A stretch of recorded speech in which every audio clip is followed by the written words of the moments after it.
guys, welcome back to another Super Soda Bros podcast, a Netherfire Studios production slash video, also News Fanatics production slash video. I'm one of your hosts, Caleb. And I'm Luke, your other host. Hello. It's almost like a co-host. There's like two of them. We have two co-hosts on this show. We do. There's no main host because we're equal partners. We're literally split right down the middle if you're watching the video version of the podcast. So, Luke, how have you been? It's been a very quick 2 weeks, it feels like. I know. I feel like the last 2 weeks have flown by because we've been we're done now, thank goodness, but we've been helping Christine's parents move out of their house and all that stuff, and that's been like taking up all our weekends with helping them and stuff. And now it's all done. Finally. So the house closed, right? They had to push it to Friday. So when you listen to this podcast, if you listen to it on Saturday, yesterday. Gotcha. Allegedly. Yeah. If all goes well. That's crazy. I mean, I think we talked about it in a previous show briefly, but like that was the house that Christine primarily grew up in. So kind of having that be in the past now, those experience. Well, I mean, obviously she's been living with you for since you guys got married, but just having all those memories and leaving that behind is it's rough. And like we've been over there for years and years and years, so for like a decade. So even to us, it's like we know that house from like our childhood, pretty much. Yeah, like a little piece of all our history too. Yep. I'm thinking back on like some of the early moments that were really memorable. Like remember we played that huge paintball game in their woods. We were talking about that so much this past weekend or whatever, because like because we have all the paintball stuff now, because 5 miles up the road from us in New Hampshire is the biggest paintball course, and there's like 15 different maps. Wow. Anywho, yeah, but we were talking about all the different stories and stuff of like, you know, cousins and aunts and uncles and stuff shooting each other and whatever. But yeah, that was definitely brought up a lot this past weekend. And also, like, one of the main stories that we tell of that experience is when Christine got shot in the top of the head. That was brought up. Yep, it would. It's a good story because like people get shot in random places all the time, but it's very rare where like you're trying to headbutt your enemy and then like, you just get shot in the head from across the map. Bing. Oh man. Oh, that also reminds me how at the house we grew up in. Well, I mean, I guess it's still there, but you know we had a huge airsoft rig throughout our entire woods part of our yard. Man, I remember setting a lot of that stuff up manually. Like, didn't you and Ethan dig like a pit, or was that Dad? I dug a pit. Yeah, you made like a little foxhole. And the next time that we played, I made sure to be in that spot because it took me like an hour and a half to dig that hole. Yeah, you wanted to use it. You're like, I worked for 2 hours. I dug into this little bump with this tree. I'm using it this game. I don't care. Yeah. So in our woods, listeners and viewers, there's like a little pond, and so our land kind of wraps around that pond and goes back toward another smaller lake. And so just trying to figure out how the movement of things worked, like where do you put barricades, where do you make shooting lanes, and trying to work that around the pond, and obviously like to not stand on one edge of the pond and then shoot someone across it super easily. So trying to figure out the logistics of all that and also get the materials. And I feel like there was one time we got a bunch of like plywood and plastic stuff, but I don't remember how we got it. Do you remember? I think we got pallets from when Dad was like chopping wood and stuff, and we just take the pallets that he wasn't using anymore. Or maybe we got some from Ethan himself. Yeah, because then I know.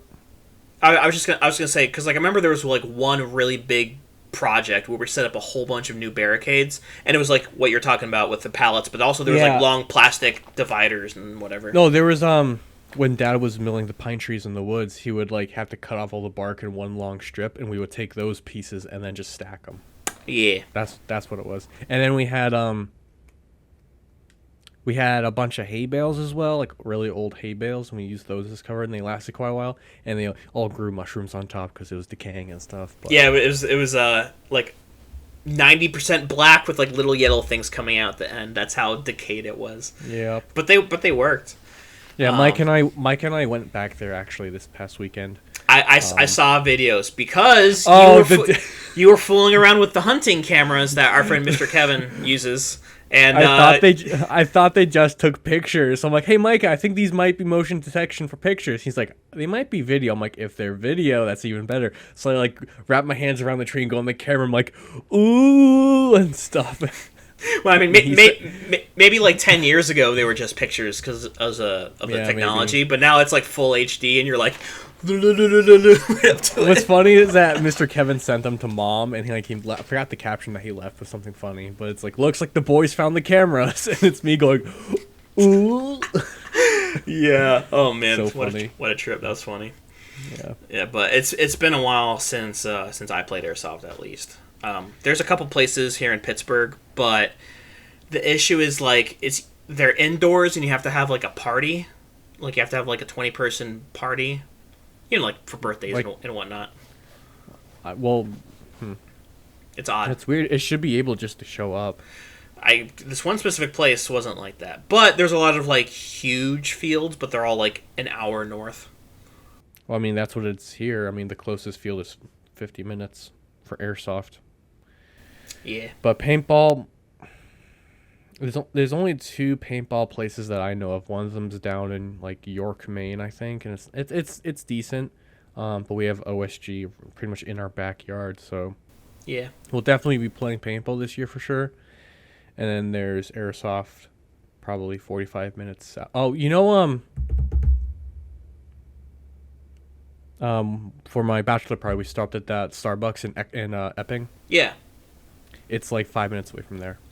Oh, okay. Yeah, that's not a bad drive. It's just main road all the way down. So yeah. Pretty quick to get there. Solid. Yeah. Yeah.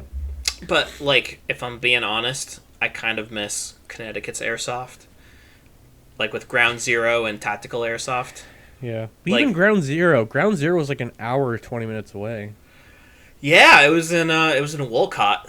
So stop your complaining about driving. I'm not complaining about driving. It's just one of those things you got to find. It's an hour away. Okay, hold on. Okay, so for the majority of the time that Maya and I have lived here, it's been COVID, so they weren't even open to begin with, which is also crazy because everyone's wearing masks, quote unquote, and it's like an outdoor, socially distanced game. But regardless, It's also hard trying to find the time to set aside for literally an entire day because either I'm bringing Maya or I'm going by myself. And if I bring Maya, she's not going to want to spend the whole day there. Oh, well, that's not... Well, you have to go by yourself. But then also, like, there's stuff that has to get done around the house and also spending time with Maya because we already have, like, kind of mismatched schedules. Like, usually I'm off all day Friday, and then she's off all day Sunday, but then we work those days respectively. Like, I'm off Friday. It's like a trade. So yeah. Like, you have Saturday together... Yeah. Then those other 2 days get flip-flopped. Yeah, basically. And obviously, like, we have all the evenings and stuff together, too. But, like, in terms of, like, the entire or majority of an entire day, it's just Saturday. So, it's kind of rough. But also, like, I'm also, like, it's both your day off, so it should be, like, do whatever. Yeah, but, I mean, there's a lot of, what do I say? There's a lot of, like... back and forth ideas on how we should spend the day because sometimes I'm just lazy. Sometimes I'm just like I just want to stay home and watch TV and play games and hang out with Maya and eat food and that's it. I'm the complete opposite. Like when it's like the weekend, well, granted this weekend like we'll be doing stuff because Jacob and Lauren are coming up, but like for me, like if it's the weekend and it's nice out, the last thing I want to do is be in the house. Mm-hmm. Like I want to be outgoing. I want to be somewhere doing something. Whether it be like in a different town or exploring somewhere, car related something or other or something. Mm-hmm. But winter I can understand because it's cold and stuff. But like once spring and summer hit, I'm like, it's Saturday, where are we going? No, yeah, I totally understand that, and Maya's the same way too. Where like, especially if the weather's nice, she wants to go out and do something, whether it's like to Yeah, and you a got park that or a sick- barbecue. the sick botanical, what is it called? I can't hear myself. Yeah, the botanical gardens. Yeah, the botanical gardens. You go. That place is so. I saw pictures from that one time you guys went. I'm like, oh, that place is pretty cool. That was just the outside. Like that was Yeah. that was the free to play section. we had to pay for members to unlock the special city. Pay to win. Well, what's really funny is where that botanical gardens is. Literally directly across the street from that is a park, and that's where the Ultimate Frisbee Club meets. Ooh. One of the places. There's a I forget what the name of the park is, but there's another park where it's a lot more open and a lot flatter.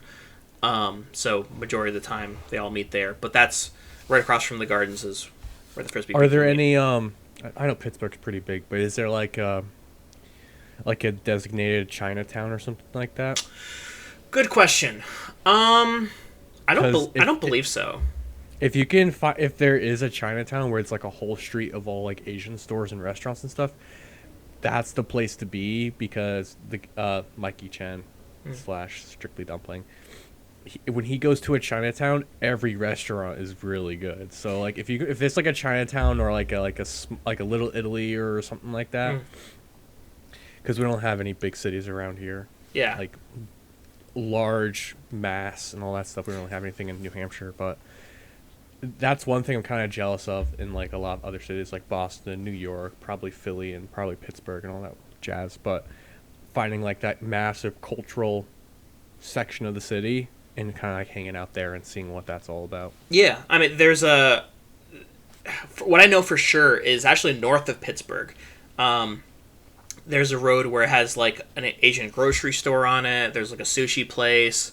There's a couple of like smaller restaurants that are very like, like basic. They're not like fast food buffets where everything's Americanized. They're like legit Asian restaurants, but they're a lot smaller. It's not like a mom and pop cooking out of their house kind of thing. But what we do have is we do have Carson Street, which is basically all bars and clubs and basically like nightlife central. Huh. And there's like some good like I think it was Korean / something else fusion, and that's all they had. Like they had like seafood, but they also had like Korean barbecue. We haven't been there yet, but maybe like Korean Filipino or Korean Thai or something like that, or Korean. It could be. I don't know. I don't remember exactly. But we want you guys to visit so bad. You and Christine, we want you guys to come because there's a place we always go to. We brought mom to it. We brought siblings to it and dad and everything. Is that the vault? The vault. I know about the vault. It's legendary. It's I can't remember how we first heard about it. I know Maya knew it before anyone, but I forget how she found out about it. But for those listeners at home, the Vault is a local Pittsburgh bar / tavern. They have really good food. But their claim to fame, and the reason why it's called the Vault, is because they have a whole line of beers, ales, stouts, ciders, wines on the wall, and they're all on tap. But what you do is you get like a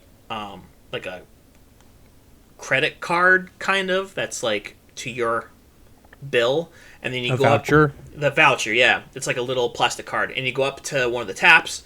You put your card on it, and then you pour however many ounces you want, and it charges you per ounce. So if you don't want to buy like an $8 specialty beer, like a pint of it, you can just pay like get an ounce of beer and be like, yeah, you can pay like 75 cents and get like that much of the special beer. And if you like it, you go back and fill up your whole glass for like $8 or however much it would be. That's really cool. Yeah, and also like it's one of those things where like if you're just going to like casually hang out with friends or family and try a whole bunch of different things, you'll spend maybe like $9 total, but you've had like 7 different kinds of beer. That's pretty cool. I'm surprised there's nowhere around here that I know of yet where they do that, because New Hampshire is like the brewing like center of New England. Like the whole stretch of like Dover down to Portsmouth is like insane for like local tap houses and stuff. Mm-hmm. Yeah, I think like a lot of people go with the tried and true method where like, okay, we have our home brewed beers and we know people like them. We know people are going to get like pints of it. So in order to like, I guess they make more money just selling it as draft or pints rather than having it just go in a giant keg and then having people sip from it. Because I guarantee if you're in a quiet New Hampshire town, that whole keg's not getting drunk. Maybe a quarter of it will get drunk, and then it'll get old, and then they'll throw it away, and they'll have to bring in a new one. But with the Vault, it's literally on one of the craziest streets for partying, especially on weekends. So they're turning stuff out like crazy. I mean, they just opened up a hot dog shop.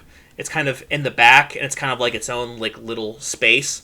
Like it's got its own like you can because you order from the outside, you stand on the street, and you just order straight from there. But like in the back of that hot dog place, there's like a door that leads to the main restaurant, so they still have access to it if they need to get supplies or whatnot.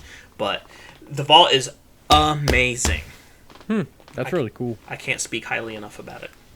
Yeah, we're hoping to come down next year at some point for like an extra long weekend or something like that. But this year we've had like vacation plans planned for such a long time that like we have to do these.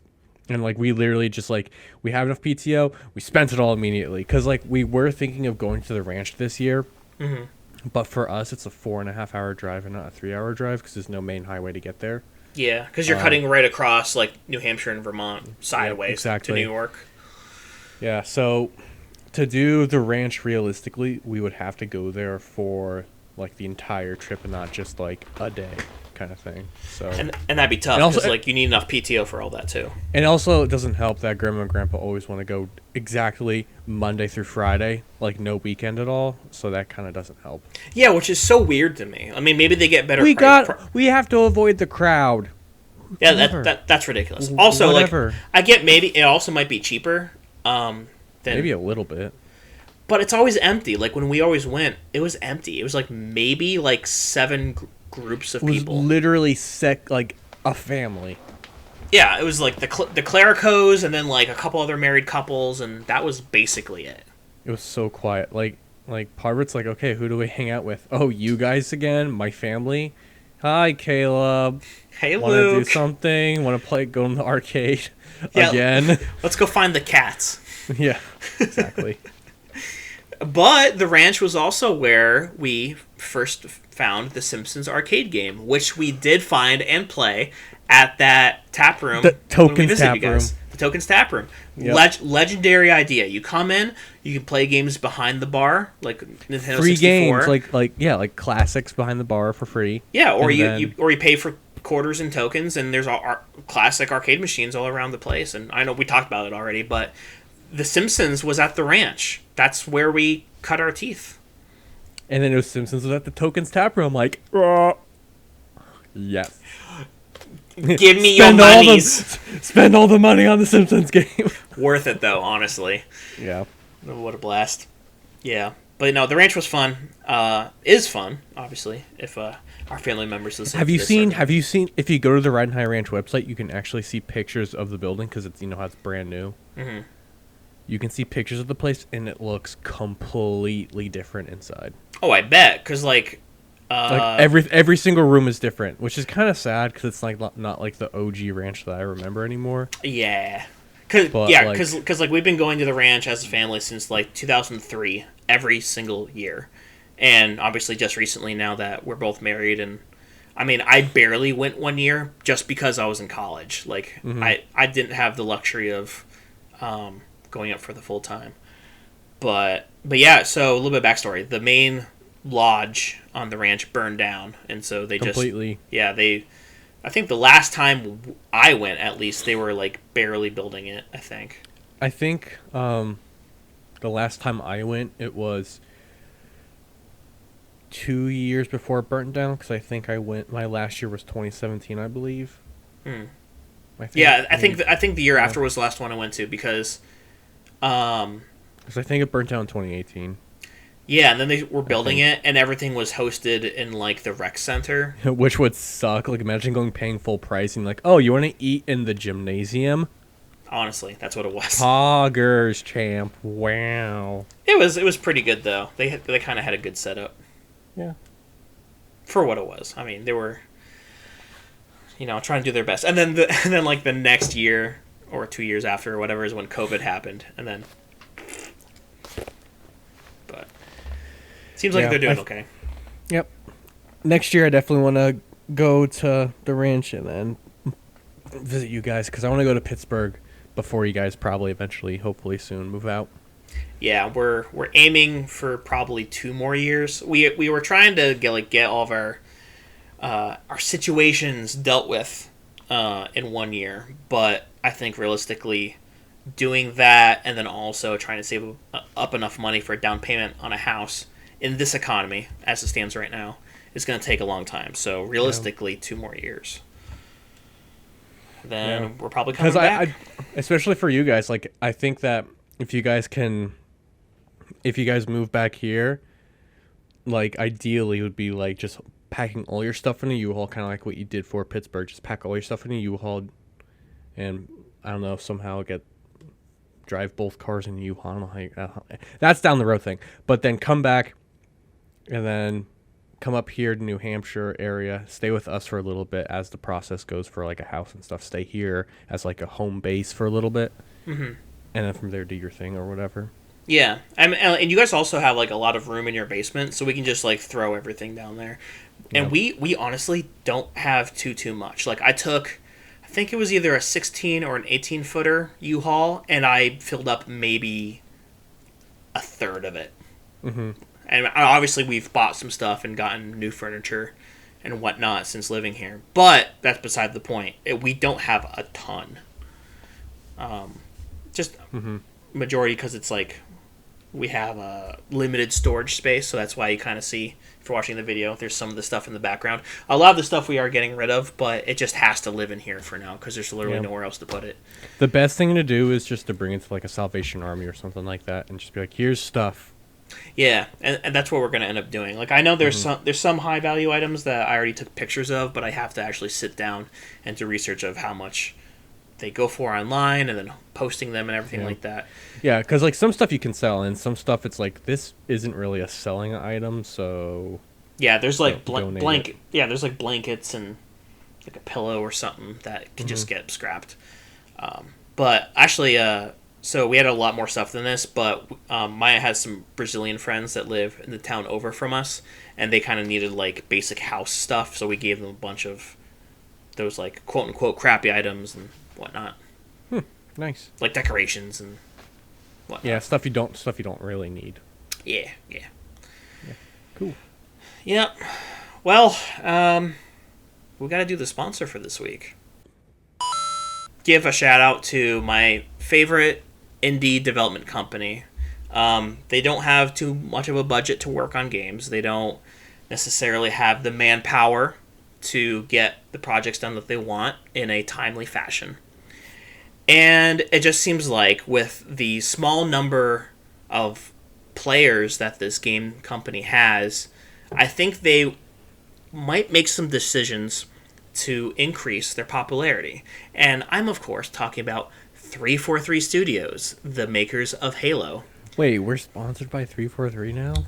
We are. Not 343 Industries, but studios. Because, just the studios. Because there's a bunch of studios, and it's some or all of the 343 company. So there's no way they can legally reprimand us, because I could mean some studios, like studio apartments. What if they have 343 studio apartments? Maybe I'm referring to those.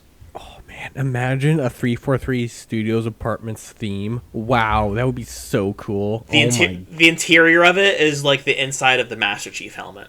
The apartment is a big Master Chief helmet.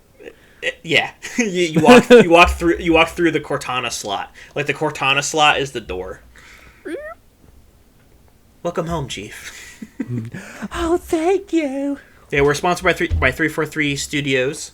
And they're coming out with a small game they've been working on for a couple of years, many years actually, because we know that they need to take their time because they're up and coming. They're not really popular. And so Halo Infinite is coming out with some new updates, some new game modes, some new maps. Forge mode, which you can... This is crazy, right? In a Halo game, you can actually like place walls and place weapons and change respawn points and basically just make your own Halo maps, which is crazy. Like, we have the technology for that now, And they've been working on Halo Infinite for like years. It's crazy, and now they're putting it in. That's crazy, incredible. It's like they don't have a lot of money or people working on this kind of game, this historic franchise, which has been around for more than 20 years. Yeah, this Forge thing is brand new to me. I've never heard of Forge building and Forge making maps. Like, why would you make like a map called like theoretically like The Cage and just like super confusing in the sky? Like, what kind of a map is that? Like beautiful scenery everywhere too. Like there's like water and mountains and space. There's no way that's possible. It's a possible concept to think of. Technically possible. The technology is just not here. It's simply not done. Simply preposterous. But yeah, they're coming out with that pretty soon. I forget the release date. Why it's been so long since we've had like anything new to Halo? Yep. I mean, the most recent big update was the campaign, which was, when was that? When did that come out? December? November, December, something like that. Something like that. I know it was right around the time that Spider-Man Far From Home came out. Yeah, it was either very late November or very, very early. Yeah, December. It was December because the Spider-Man movie came out mid-December. Gotcha. So it must have been December. Yeah. December morning. So, I kind of touched on this a little bit ago, but I kind of want to talk about some of my experiences working for Dunkin' Donuts. Drunken Donuts? What's a Drunken... Well, technically now it's Dunkin'. And that's it. Yeah, because, I mean, if you think about it, it makes a lot of sense. Like, you're like, oh yeah, I'm going to go buy Dunkin'. I'm gonna get my Dunkin' today. Yeah, no one really says Dunkin' Donuts anymore. It's just Dunkin'. Yeah. Us old people do sometimes. Yeah, technically I say because I don't go there very often. I feel like if you're like a regular. Yeah, a regular. I couldn't find the. I don't know what the. It's all good. Anyway, if you're a regular, you usually call it just Dunkin' because like, oh yeah, I'm going to Dunkin' real quick or whatever. For me, since I don't go to Dunkin' Donuts because the coffee's not that good, the donuts aren't that good, the breakfast sandwiches are okay, but like I don't go there very often, so I'm going to Dunkin' Donuts because it's like a casual thing. Yeah. It's like if you go to Starbucks pretty often, I'm going to Starbucks. That's not a thing. It is. Have you been to the Valley? The California Valley? It's all about like, yes, I'm going to get my Starbucks today. Oh my god, I'm going to Starbucks to get my triple mocha latte swirl with almond milk and oat milk at the same time with extra sweetener. Oh, oat milk and almond milk together because I'm trying like double as hard to save the cows. The thing is, though, that also there's a I don't think it's even a Dunkin' Donuts in Farmington that I know of, but we do have a Honeydew Donuts, which is pretty cool. Yeah, we have a lot of we have some Krispy Kremes here, but we also have Dunkin'. Krispy Kreme, so good. Yeah, dude. There's also a bakery up the road from TurboCam, probably like a half a mile, that we actually brought donuts down to this past weekend, and they were like full blown desserts. Like not even like they have like they had so many donut combinations and stuff that they had multiple categories of donuts. Wow, like sweet, savory, chocolate, pretty much, and then there's like 15 for each one. Or like and like loaded stuff, or like glazed, or different frostings and all that stuff. Oh, so good. Love. So good. Yeah, and like, you know, technically speaking, Dunkin' donuts aren't like the best quality, but dude, like top 3 donuts is for me double chocolate, Boston cream, glazed stick. For me, actually I lied, it's not the double chocolate, it's the maple. Yeah, I was about to say, but the thing is though, the bakery up the road from TurboCam has maple like coated donuts with like homemade whipped cream in the middle. Oh yeah. So it just knocked Dunkin' Donuts out of the park. But yes. I will say for Dunkin' Donuts, it's for me, I'm just kind of basic when it comes to Dunkin' Donuts. I'm a big fan of their just their glazed donut. big fan of their chocolate donut, and I'm a big fan of their blueberry donut. Just the simple three. That's true. I forgot about the The glaze stick is tied for first with the glazed donut because it's like kind of sort of the same thing. But as far as Dunkin' Donuts go, I'm like just the normal three. Well, it's a little different. There's cake donuts and yeast donuts, which are a little bit different. Like, I believe the chocolate is the cake and it's dense. Yeah, and the glazed is the yeast. Yeah. So it kind of like smushes when you bite it, whereas if you eat like the chocolate one, it just kind of chomp. But I'm just going to restate the point. Why go to Dunkin' when you have local bakeries? Thank you. The end. End of story. True. Well, do the bakeries have good coffee? We didn't get coffee from there, so it's probably still better than Dunkin', though. Most likely. Listen, yeah. McDonald's is better than coffee than Dunkin' Donuts. I disagree. I do not disagree. I agree with McDonald's being better. So for hot coffees, I think you can make that point. Like Newman's Own, which is the brand that McDonald's uses, it's pretty good, but it still tastes like trash. If you're comparing iced coffees or like the espresso type coffees, Dunkin' Donuts 100%, not even a question. Dunkin' Donuts has like the good like coffees where you add like an espresso shot to them, but also like at Dunkin' Donuts, a hot coffee with a little cream and a little sugar screams nostalgia for me for like the ranch or for the Maple Festival or the Hebron Harvest Fair or something like that. Yeah. Where just a basic Dunkin' Donuts coffee is just like childhood memories. I'm like, this cardboard flavor is so nice. I mean, it's so funny. One of Maya's work things, she had to go to Dunkin' Donuts and get like a couple dozen donuts, and like a box of Joe, but she didn't know what a box of Joe was.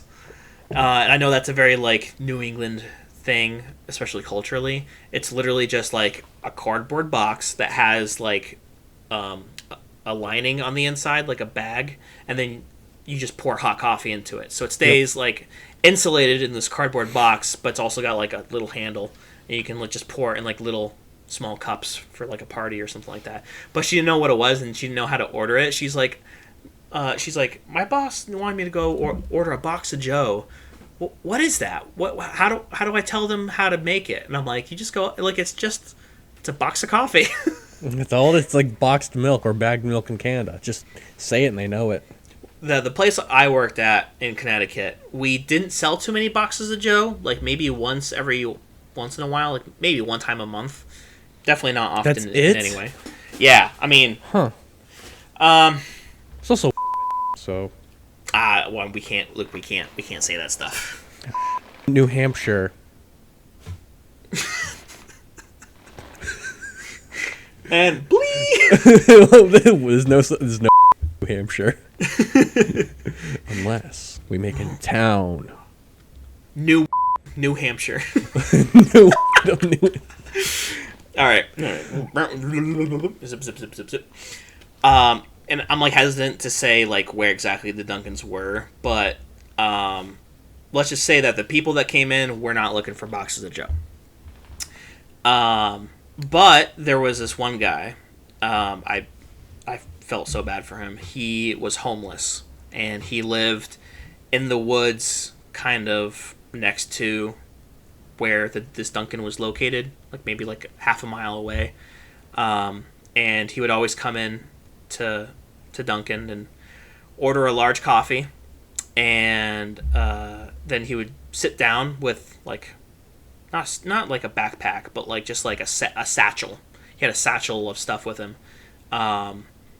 and he would just read. And sometimes you wouldn't know what book it was because it was just like, obviously if he's holding the book in his lap, you can't really tell. And obviously like we're dealing with customers or whatever. But one time I had actually like peeked the cover, and he was actually like reading the Bible a lot. And so I had a little conversation with him about it because it wasn't busy, and I think it was just me there, so I could have spent the time to actually like talk to him about everything. And he was just a really sweet guy, really sweet story. And so apparently, like one of the major reasons why he was ordering coffee was he would put vodka into it, and so he'd be caffeinated and half drunk and reading the Bible and trying to understand the gospel that way, and I completely understand. Like he has a tough life, but I felt bad for him. But we had a really genuine and amazing conversation. And so like my shift generally consisted of that late morning, early afternoon, so that I'd have to deal with the lunch rush a lot with other people. But then once like 2 or 3 o'clock hit, it was kind of like everybody just went home because it was dead, and it was kind of a blast because like obviously you had to clean. Like your manager said, you had to clean in your downtime, which is ridiculous. Because there's always stuff to clean, but sometimes it was stupid stuff like sweep the floor 7 times because everyone else is sweeping the floor 7 times when it's slow. But the girl who was the closer, she came in at 6 o'clock. So she basically, it was like really slow for her too usually, and so she'd be the one in charge of like counting all the donuts and throwing away all the leftover sandwiches and whatnot. No, the sandwiches. I mean, because like they go from like the patties and the eggs go from frozen to thawed within like a day, and then they basically have like a 3-day shelf life, and then they got to get tossed. So you kind of do have to plan ahead. Like if you know what days are going to be rough, you make 2 batches of eggs rather than 1, just to prep for like 2 days in advance. But sometimes, obviously, just because of random chance, you wouldn't sell that much, so a lot of them would have to get thrown out. So on the day that they would have to be thrown out, for example, like if there was a ton left, I would make myself like 2, 3, 4 sandwiches of different combinations, whether it's a sausage, egg, and cheese, or back in the day, we had a chicken ciabatta sandwich, which was fantastic. You would eat that like every single day you would come home from work, and you're like, I'm not sharing because I work so hard for the sandwich. Yeah. Well, also there was like 5 of us siblings, and so like, am I going to cut the sandwich up into fifths, or can I just have a meal to myself one time? No. Well, and also like for a lot of the sandwiches, I would eat them in the mornings before school, or I'd bring them to school, because like I'm not spending $15 in the cafeteria for like a peanut butter and jelly, which was legitimately a real thing. You would pay like $6 for a sealed up peanut butter and jelly sandwich at the school cafeteria. It was ridiculous. Also Connecticut. But yeah, and also I would bring home like 4 coffees every time I worked too. Like 4 large coffees, no ice, black, with like whatever flavorings they had, and just share them or use them throughout my week instead of using mom and dad's resources. Sometimes share. Well, I mean, I shared the donuts with you guys mostly. That is true. Like I real fat. I brought back so many donuts because I mean, you at the end of the day, we over prepare so many like glazed and Boston creams. Like at the end of the day, sometimes there'd be like 22 glazed donuts left that would have to get thrown out. I'm just like, well, I guess I'm bringing home 2 of those, and a glaze stick, and a French cruller, and a blueberry donut, and a couple maple donuts. Maybe an apple fritter. Can't do that anymore, though. Didn't they change the rules or something like that? I mean, it was always pretty much the rule where you could only have like 1 sandwich per shift, and obviously unlimited coffees, but they weren't. It technically wasn't in the rules that you were allowed to bring stuff home. But because I had kind of this connection with the closer, she just let me take stuff that she was going to throw anyway. Oh. And coffee's not really a big deal, because obviously coffee gets tossed like crazy. There's insulated pots of coffee, which last for an hour, and then they got to get dumped out and refreshed just because they're sitting on like a heating pad for an hour, so obviously that changes the flavor of the coffee a little bit. And even more so, like the see-through glass pots of coffee. Those were supposed to be every 20 minutes. Otherwise they would taste burnt. But obviously sometimes you would leave them on for 45 minutes because you're too lazy to dump it out and change it all. So that happens sometimes. Not proud of it, but it happened. So those few customers were like, this coffee tastes really bad for some reason. Maybe it's just my Dunkin today. Well, if they wanted me to like, hey, this doesn't taste quite right, can you remake it? And every single time I would be like, of course. Because that's what the other pot of coffee is there for, the one that just got made.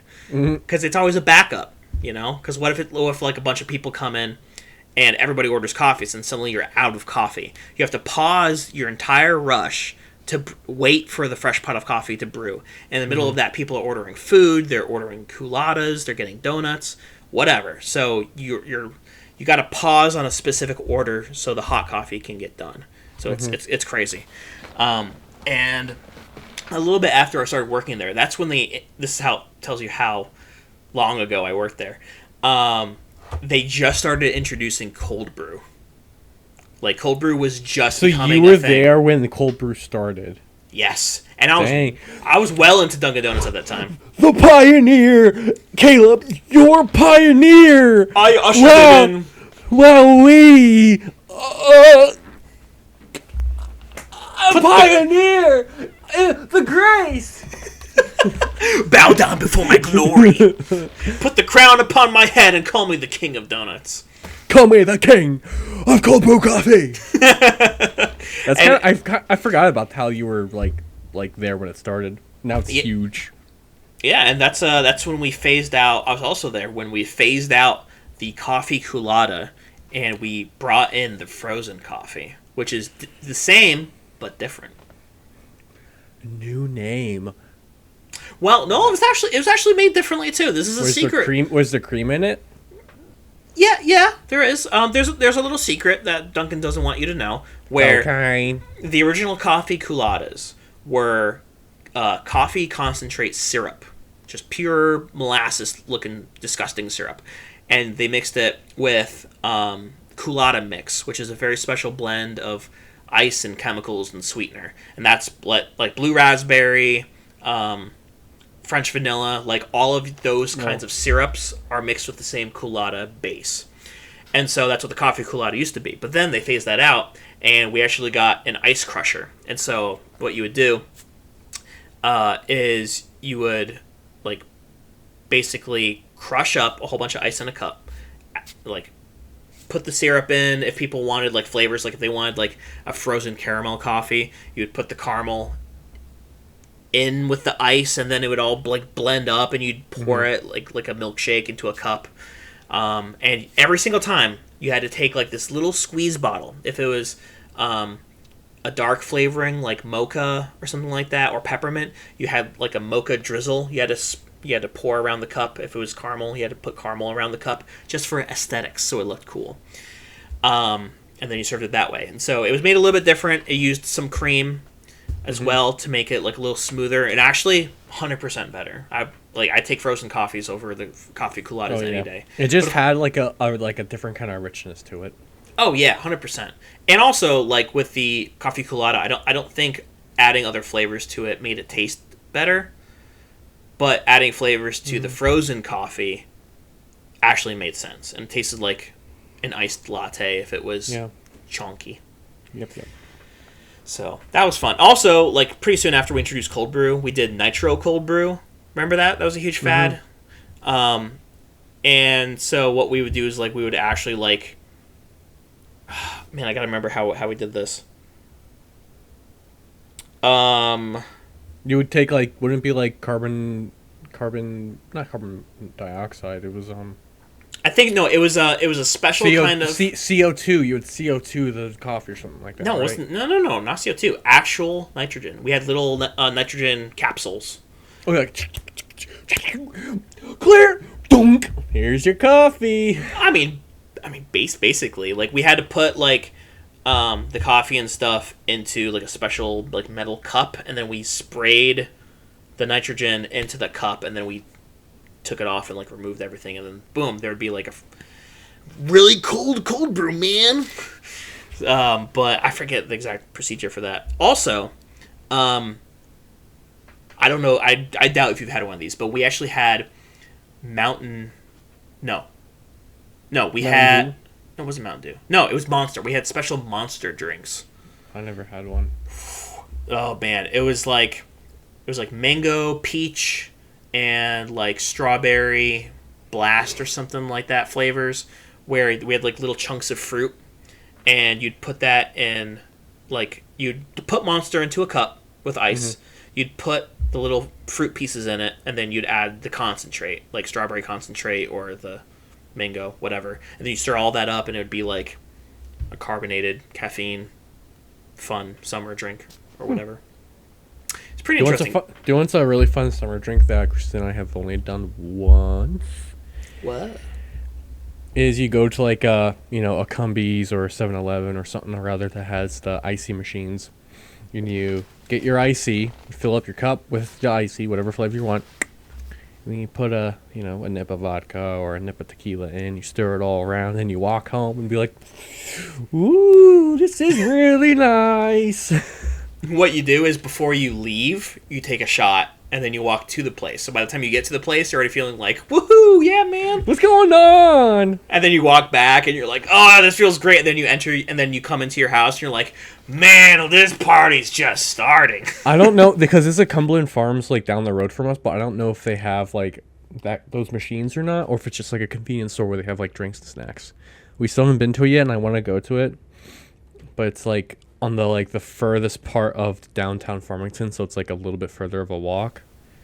But that would be pretty cool to do, to walk down there and be like, guy, those ice drinks with the fruit in them? Can I has, please? Although there were a couple times on like the really, really warm nights when I stayed in Rochester where I'd, hang out with the guys and whatever and watching TV, and I'll just have like, a bunch of beers or whiskey or whatever, and I'll just put on my shoes and just walk around outside around the park, do a couple of laps, being like, it's like 1 a.m. I'm just walking around, and I go back inside and like, okay, what are we watching now? That's crazy. So was that just to get energy out, or? I think it was. My inner body was telling me, like, you need to go out and walk a little bit and kind of, like, make your blood flow. Makes sense, yeah, because you don't want to be, like, sedentary and drunk because it feels bad. No, yeah. So I did that to, like, loosen up my blood a little bit, just kind of, like, walk around and whatnot. I mean, it's kind of like the same thing, like, if you're, like, drunk and, like, you're, like, start music and you start, like, dancing or whatever, or having fun or whatever, it just helps circulate your blood and whatnot. Yeah, so I think that was just a way of me, like, trying to start that process, I guess. But it was also cool though, but because like being out at like 1 a.m., but like everything was fully lit, so it felt like city life kind of. Obviously, you have that because you live in a city, but yeah. But for me, I've never had that before, so it was like new. It's like and like even when you go out to like a couple weeks ago was Maya's birthday, and so we tried going out to this one club, and just the amount of lights and people, you wouldn't know it was nighttime, It's like casinos. Yeah, and it ended up being like 12:30 at night, and it was like, oh, jeez. Yeah, that was the night when we saw Lou Burger, and then we had dinner. Then we had to drive all the way home because we needed to have cash for the cover charge for the club. And then we drove back the way we came to go to the club. Waited in line for like 2 hours. And then by the time we actually like got inside, it was like way too many people. Like it was way too cramped. And then after like 20 minutes, we just went home. See, I would feel like that was a freaking waste of a night. Like I would not want to do that. I don't want to wait in line to not do it. At most, like for me personally, because like I'm not a club guy in any way. I'm not like a crazy party person in any way. But like. Okay, continue. Cool. I was gonna say, if I was going into that kind of environment, 30 minutes tops in a line is what and it was cold. It was cold. It was freezing cold. 30 minutes tops is my limit. And, I want to wait in line for at least the time that I'm going to be inside. Exactly. Whereas, like, if you're down at, like, Foxwoods or Mohegan, it's like, it's midnight. Yeah. Let's keep walking around and doing whatever kind of thing. Mm-hmm. Yeah, exactly. Yep. But yeah, I mean, and where you live, there's not too many clubs, so you don't have the opportunity. There's 0 clubs. There's lots of bars and taverns. Makes sense. There are a couple like small casinos, kind of like I don't know. I'm trying to compare it to something that we're like the size of Kohl's in our hometown.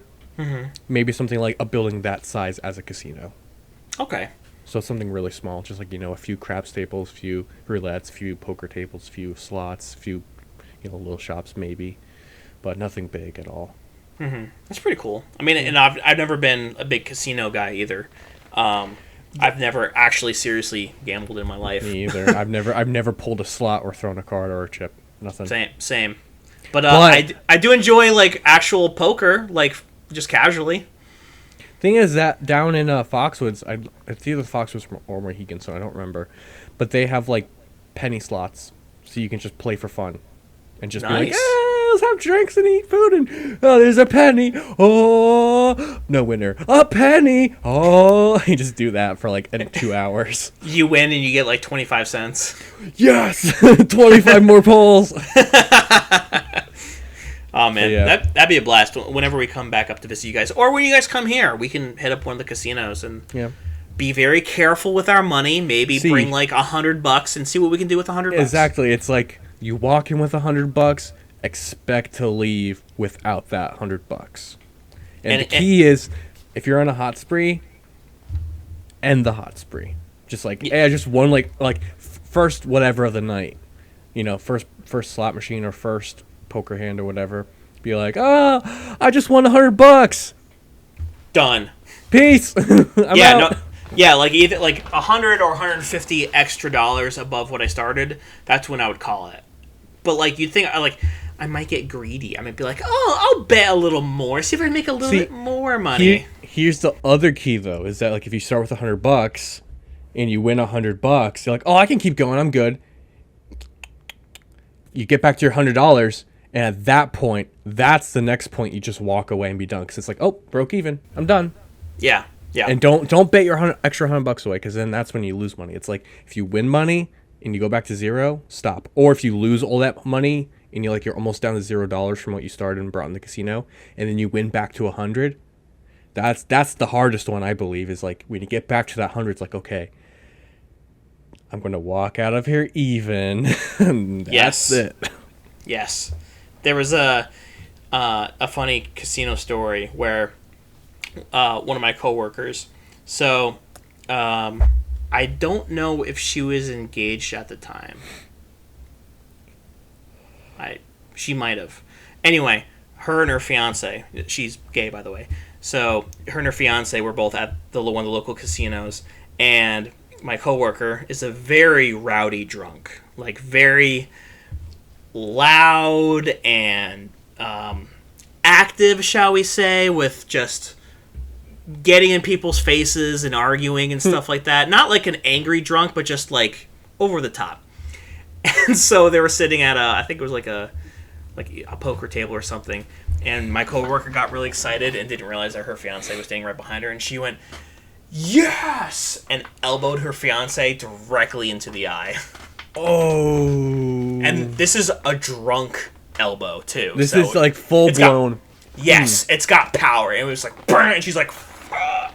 And just like, and she had a black eye for the longest time, and she felt, her fiance felt so embarrassed. She told the people who worked with her, was like, yeah, my girlfriend beats me up. I'm abused. Yeah. So that was kind of like an inside joke for them for a while. And me and Maya have hung out with both of them and like other work friends. And, everybody tells a lot of stories. And so that story always comes up because we give my coworker shame. How dare you? She's like, I didn't mean it. I was drunk. And her fiance's like, sure. I'm the one with the black eye. Yeah, I miss. I think the frequency of friends that I've hung out with here have been my work friends. Yeah. Because I have friends from when I used to work at FedEx and just random people that I text occasionally. But in terms of like hanging out with friends, it's been work friends and then some of Maya's Brazilian friends, and that's basically it. I mean, that's basically what happens, kind of, though, is that especially when you move somewhere else, it's like if you don't have like people you already know in that same location, you kind of only meet friends either through work or if you go out and do activities in some capacity, which is hence why I'm trying to, contact people in the car community and go to stuff like that and car shows and whatnot, and meet people and whatnot, because then you can just get to know people and whatnot. I said whatnot a lot in that sentence. I didn't even notice. Yeah, I said like 5 times. But yeah, just like when you grow up, it's like your next core group of friends kind of comes from work and whatever you go out and do. Right. Usually. Yeah, it's not necessarily like church or sports as much. It's more like professional. Yeah. Or it's either profession based or like hobby based. Yeah. And a lot of my hobbies, the people that are in those hobbies are mostly weird. So but I'm pretty friendly with everyone. I don't necessarily make friends with everyone. I'm the same way. Unless someone is the kind of person who like uses people to up themselves in a way. Those people I'm not friends with. Nah. Not about that drama. Nope. No more drama, mama. You're all about me. I'm about like no. No thanks, partner. Peace. Switching topics a little bit because we've been going for a bit. So kind of just wrapping things up and kind of coming on a downturn. Right. Did I tell you that I had made some homemade Sour Patch Kid vodka? Oh, is that the TikTok where you like soak the Sour Patch Kids in vodka and just let it sit and you stir it and all that stuff? Yes, sir. I saw it. Yeah. I did that because we had a bag of random Sour Patch Kids, and the majority of what we had left were blue raspberry and cherry. Those are the last ones? No, they weren't the last ones, but that's the majority of the ones we had. Those are the best too. Which is why I figured they would make good vodka drinks. So yeah, I made a blue raspberry and a cherry one. I left it for like 2 days before I tried, and I didn't want to like, I shouldn't say waste, but I didn't want to experiment with like really good vodka, so I used like cheap $10 vodka. Did you cut up the Sour Patch Kids at all? No, I left them whole. Well, if you cut them up, you probably get more surface soaking up. That's true. I probably should have thought about that, but also I felt like it would be a cool aesthetic to like just leave the entire Sour Patch Kids in there, because like they all dissolved and turned whitish. So Maya said in the cherry one it looked like brains. True, because it'd go pinkish at the very end. Yeah, it looks like it's this big like clumpy mass of like stuff. It's like it looks disgusting. But the cherry one, fantastic. Like you can taste the cheap vodka. Like there's that like smoky taste, so you can definitely taste that. But fantastic. The blue raspberry one, not so great, but doable. Interesting. Yeah, it's very weird. What if you did like a full citrus one? We took all the citrus flavors and just did that. That's a great one. Because I think isn't it lime, orange, and lemon? Maybe just did all 3 of those and went. It's lime, orange. I think it's apple, sour apple, blue raspberry, cherry. I believe. There's no sour apple. There's a watermelon one that you can just get watermelon only. Maybe that's what I'm thinking of. That's probably what you're thinking of. And it's like little watermelons. I don't know. No, it's not the little watermelons. Everything's like a kid, like the kid. Oh. But yeah, no, but also like the reason why I wanted to leave the Sour Patch Kids intact is because when the vodka gets emptied, now you can eat these little candies that taste like vodka gummies. I have not done that yet. I'm very curious to see what that exactly tastes like, but I'm excited. That's cool. Who knows what my next alcohol creation will be, but we made when we came to visit you guys, we made butterbeer from Harry Potter. We did. That stuff is really good for 1 cup. Yes, it's extremely sweet and it's got a lot going on, but it tastes like if butterbeer was real. Yeah.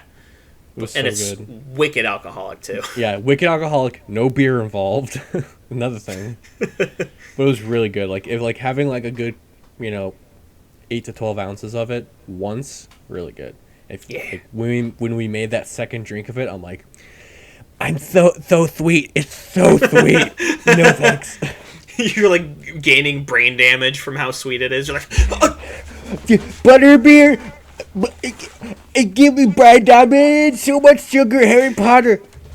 Dumbledore, it's you. I feel like Dumbledore now. I feel like Dumbledore. Dead. I feel like Snape. So the most recent Harry Potter movie came out, The Secrets of Dumbledore. They got a new freaking actor. Yeah, because So Johnny Depp was preoccupied. Yeah, a little bit. But I feel like the recast was good. Mads Mikkelsen as Grindelwald was. He's a good choice. actor. Yeah. He's solid. Apparently the movie flopped. Like nobody went to go see this. Yeah, I saw like a ton of trailers for it. It looked okay, but the problem is that the first two Fantastic Beast movies were trash. The first one was okay. The first one was fine. The second one was pretty bad. Yeah, the second one was worse. But they were meant to be cool. Like Fantastic Beasts, it's like this wizard who he's all about like preserving creatures and having like a whole bunch of different. The concept of it's really good, but something happened where it just didn't click. Yeah, and the second one was supposed to be even more epic because it was like Grindelwald was like the Voldemort before Voldemort, basically. Mm-hmm. And obviously, like, you have young Dumbledore there, too. So it's supposed to be, like, this, like, epic wizarding world conflict before Harry Potter as a prequel. But it just didn't land. The thing is that I feel like the people that grew up on Harry Potter didn't see it as an equal. They just kind of like, oh, it's a side shoot, cool, whatever. And at the same time, they're trying to grab new fans for Fantastic Beasts. But that didn't happen either, so it didn't really have an audience for it. I personally feel like that the Harry Potter community really wanted to like these Fantastic Beast movies because they know the source material, they know the characters that are going to be in it. I mean, obviously there's like new characters being introduced. But I'm saying something happened in the filming or who they picked or whatever where it just didn't click like the Harry Potter movies did. Yeah, I agree. And part of it's nostalgia, like growing up on Harry Potter movies, but also like if you think about it, there's like 12 years between the first Harry Potter movie and the last Harry Potter movie. So by the time you're watching the last one, you're like a teenager, like a late teen at the very least. At the very least, if you've grown up with all the movies. Mm-hmm. So obviously it's very nostalgic, but you're also an adult watching that last Harry Potter movie. Mm-hmm. So yeah, I mean. With this Lord of the Rings show that's coming out later this year, I know there's going to be like a lot of nostalgic fans like me and you where we grew up on Lord of the Rings over and over and over and over and over again, where we have some kind of expectation for this Lord of the Rings show. But we also have to look at it objectively. Like, is it objectively a good show that does justice? Kind of like the Hobbit series where it was one movie too long. It's fine, it's okay, but it's nowhere near anything close to Lord of the Rings in its grand scheme. I feel like there was too much la-di-da going on in the Hobbit movies, especially in the Battle of the Five Armies. Mm-hmm. So I have a good feeling, since this is coming out on Amazon Prime and not Paramount Plus like another show is on right now that we're not going to mention because it's stinky poo-poo. I think it has a decent shot of being okay. It's not gonna be like, whoa, dude, whoa, dude, whoa. It's gonna be like, yeah, it's pretty good. Yeah, like, cool. Like, there's a Game of Thrones TV show coming out, which is also a prequel to the Game of Thrones show that already wrapped. And it's like, it's going to be like, it's going to come out when it comes out. Yeah. So I definitely want to do that. That makes a great idea for a show I want to do, where we have to talk about the greatest trilogies of all time. Ooh, we can have that be like a full-blown episode of just talking about like great trilogies or duo movies or whatever. Yeah, and we can come up with probably 3 each, a trilogy of trilogies, one might say. What? So like 3 trilogies that are good, or 3 of the best trilogies that we personally like. Does it have to be a trilogy, or can it be like just like a series of movies, like? I would say if you wanted to pick, let's say for example Harry Potter, where there's like 8 movies, I believe, you can pick like any 3 in a row. If that makes sense. Okay, I already have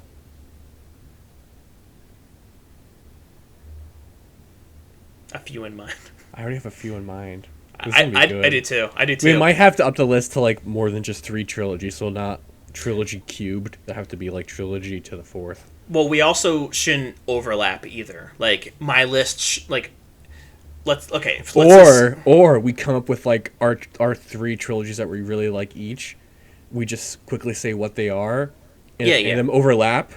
We'll just put that in no. We'll put that in the overlapping category. Oh, interesting. So it'll be like, this is like the trilogies that are awesome kind of thing. Gotcha. Okay, I like that idea. I'm interested in discussing.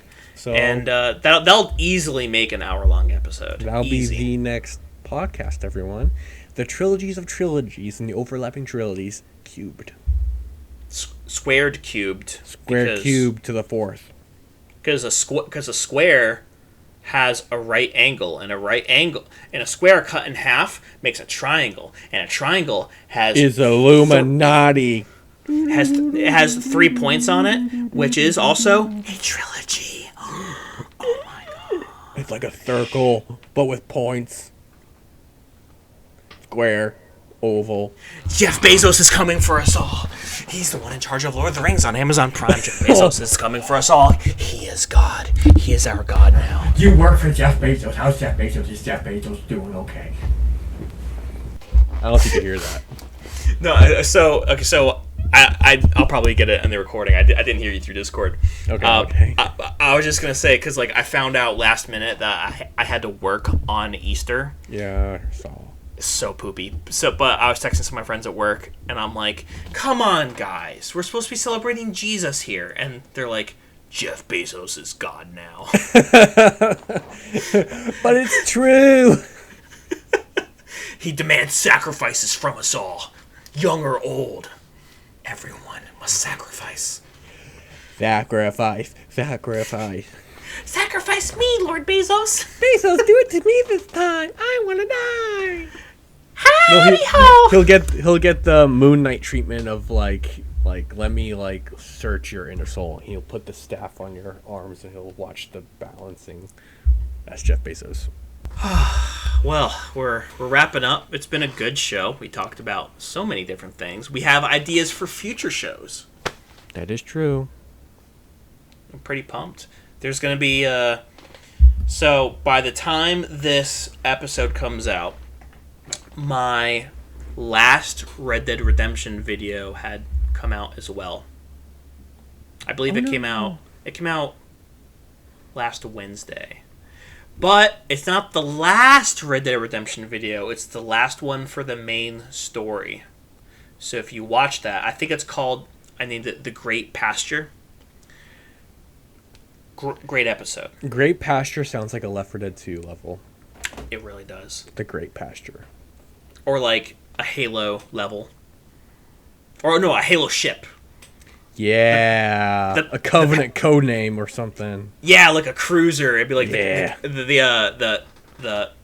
great not the Great Pasture, but the Pasture Beyond or something.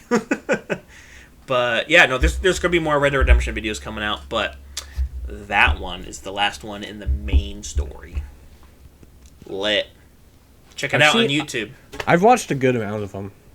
Yeah, there's some good ones, but I've seen a good amount. I always try to do like main missions and story missions in some of them. Sometimes I just goof around, but I try to do at least like 1 or 2 main story missions. Mm-hmm. So, yeah, I'm glad that you are enjoying them, and yeah, I'm not proud of a lot of them, but some of them are pretty good. I still think one of my favorite moments was when you had the little remote control boats and you shot the missiles at everyone. You're like, pew, boom, everyone dies. You're like, what? what happened? That was one of my favorite moments. There's an intro to one where I just like literally the video begins and I'm just standing in the middle of like a mountain of burned corpses, and I'm like, I don't want to talk about what happened, but let's say a little accident happened. Cut. And then it goes to like the main intro and like the main game. But I just showed like just me standing there in corpses. I'm just like, I don't know what happened. Hello. I'm innocent, I swear. It was a freaking mountain. I'll try to find it and I'll send it to you. But okay. That was pretty funny. But yeah, if you're listening to this on Spotify, go check out our YouTube, Netherfire Studios, or you can search for youtube.com/c/Caleb Soderberg. I believe that also brings you to the channel. Mm-hmm. We're coming out with new stuff. I play Halo with Luke, his wife Christine, and some of our friends, Jacob, Josiah, and sometimes it's just me. Sometimes I just play Halo. And like there's Red Dead Redemption videos on there. There's a whole bunch of different stuff. Yeah. So check it out if you want. Give a subscribe and see what's up. Yeah, check us out. We got really fun content. It's not the best, but it's pretty good content. And if you enjoy that content... You froze for a little bit. Say that again. It's pretty good content, and if you enjoy that content, keep watching the content, because we might make more content on that content. And we're never going to change. Deal with it. Never change. Stay the same. We're gonna stay the same forever and ever and ever and ever and ever and ever and oh my goodness. He is passed out, everyone. Well, on that note, I'm gonna bid thee farewell and have a good night. And my partner in crime, Billy's gonna have the last word of the not the last word. Billy, what are you saying over here? I'm just saying, do you smell bacon?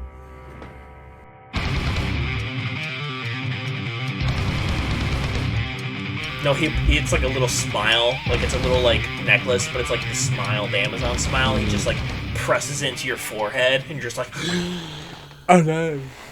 Wait. That's not it. You can do it. I believe in you. Go. He's like, go. Wait, that's not it either. Which lever is it? That's not that lever. There's so many levers on my chair. Maybe it's this lever. That's not that one either. It's the one that goes down. I got it. That's why I kept going up. I'm having technical difficulties. Don't lead us in. This is like the lead scene stuff or whatever. All right, now my seat is so far back. Holy moly! There we go. All right, it's like this. Go for it. Ow! It's like Jeff Bezos goes like, and you're like, I pressed it the wrong one again. Cut. We're not doing that bit. Never mind. No, you still do go for it. No, I tried 3 times. You're too stupid to do the joke. I kept pulling the wrong lever. You need to figure out your chair, man. Figure out what. Tell me about it. Oh my goodness. We just had we're trying to do a bit and it didn't work out. Luke sucks at his job. I suck.